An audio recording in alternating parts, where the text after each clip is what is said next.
time for us all to eat without any guilt whatsoever with family and friends. To celebrate Thanksgiving, I wanted to make a video about two of my favorite recipes, cornbread stuffing and a pecan pie.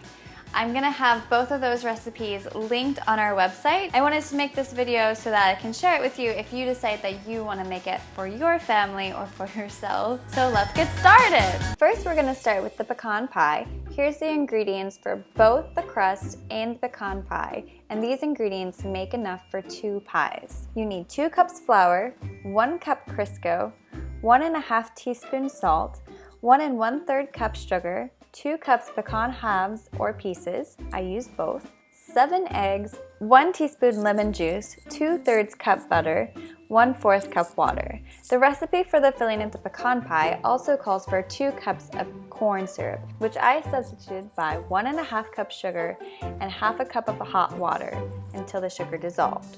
First, grab a large mixing bowl and pour in the flour.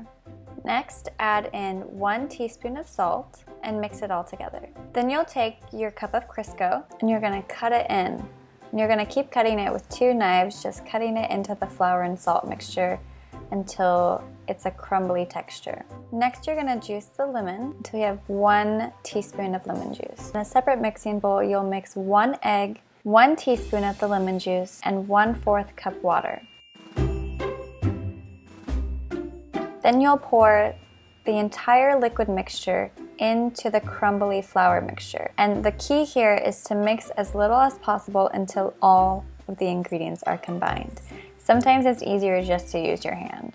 Next, you're gonna lightly flour the surface you plan on rolling the dough out, and you're gonna make a ball with the flour dough. Mine is obviously way too crumbly, and I think that's because I needed to add more water, and also because I used a whole wheat all-purpose flour, which I definitely don't recommend using. I flattened my dough first with my hands and then began to roll it out with a rolling pin. Did not work out so well. Once I have it measured to about the size of the pie pan I'm using, I gently try and roll the dough onto the rolling pin. As you can see, that also did not work out so well. Once I have the dough into the pie crust, I'll press it down into the bottom, and then I tuck in the messy edges to make it a thicker, clean line, and then pinch together the edge to make a sort of decorative crust. Obviously, pie crust making is not my forte, and I had to call my mom for help. Thanks, bye!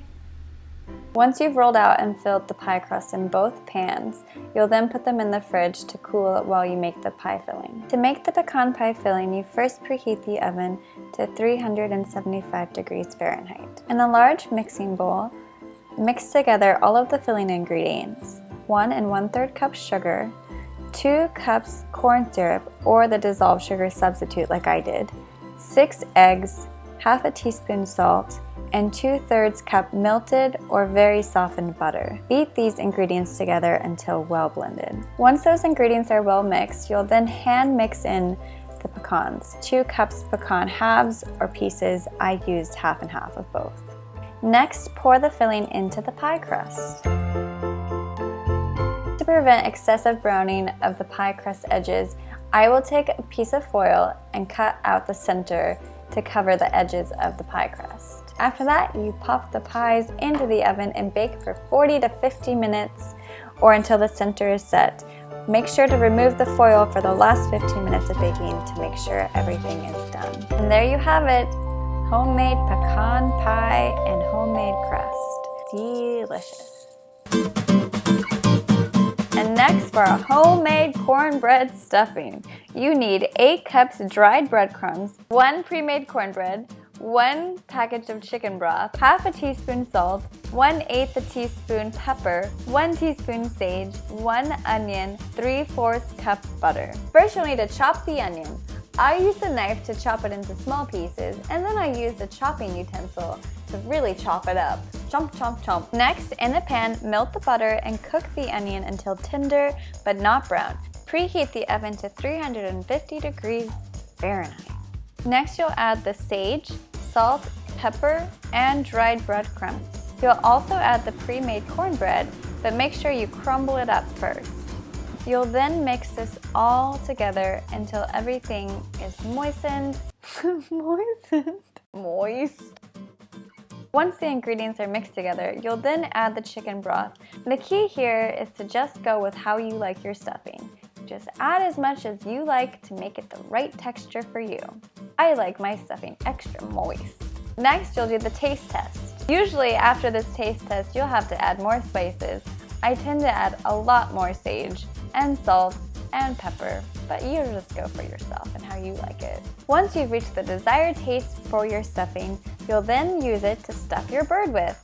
Then any leftovers you'll just put into a pan to bake. Since we're not actually stuffing a turkey with this stuffing, we're just gonna put it all in a pan and bake it in the oven for 30 minutes. And here's the stuffing. It smells great.